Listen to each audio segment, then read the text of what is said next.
Hey guys, welcome to my channel. Today we will be seeing pass 2 of direct linking loaders.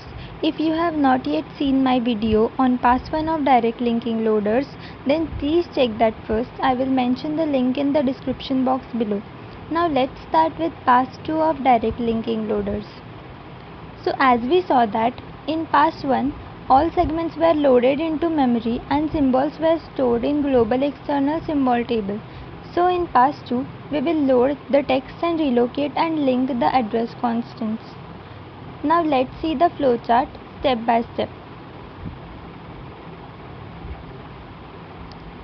So as you can see, just like pass 1, we will store the starting memory address IPLA in the temporary variable PLA. In addition to this, we will use another variable EXADDR which stores the execution address of the code. This is also initialized with IPLA. After this, we will read the cards from the copy which was maintained during pass 1. Now just like pass 1, we will check the type of the card. So first let's see TXT card. If the card is TXT card, then text is copied from the card to the appropriate location which is PLA plus ADDR, and after that we go to read card to read the next card. Now let's see RLD card. If the card encountered is RLD card, then the value is extracted from the local external symbol array. After that, flag value mentioned on the card is checked. If the flag value is plus, then the value extracted from RLD card is added to the contents of the location PLA plus ADDR, and then we go to read card to read the next card.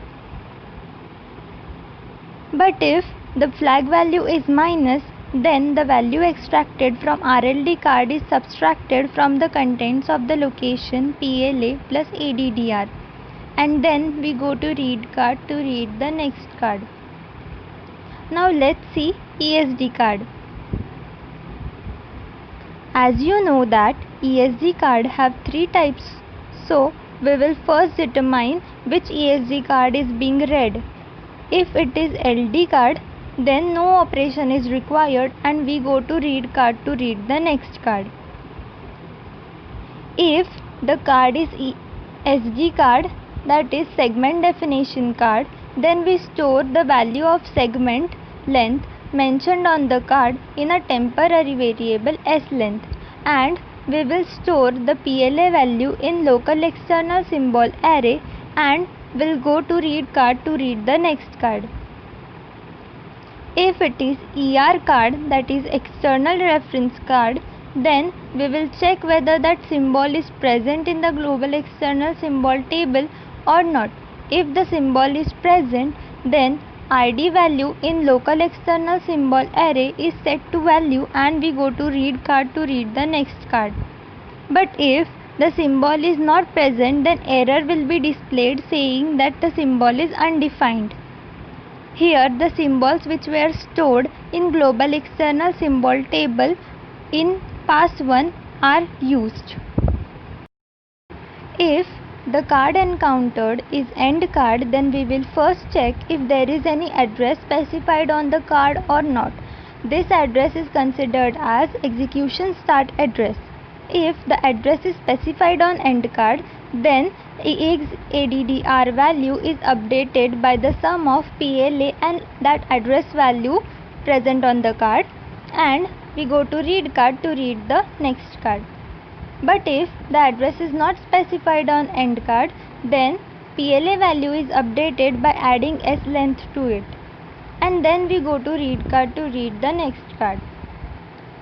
Now let's see EOF or LDT card.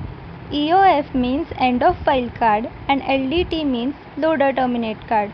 So if any of these cards is encountered, then it means that the processing of pass 2 is completed and the control is transferred to the loaded program at the specified address.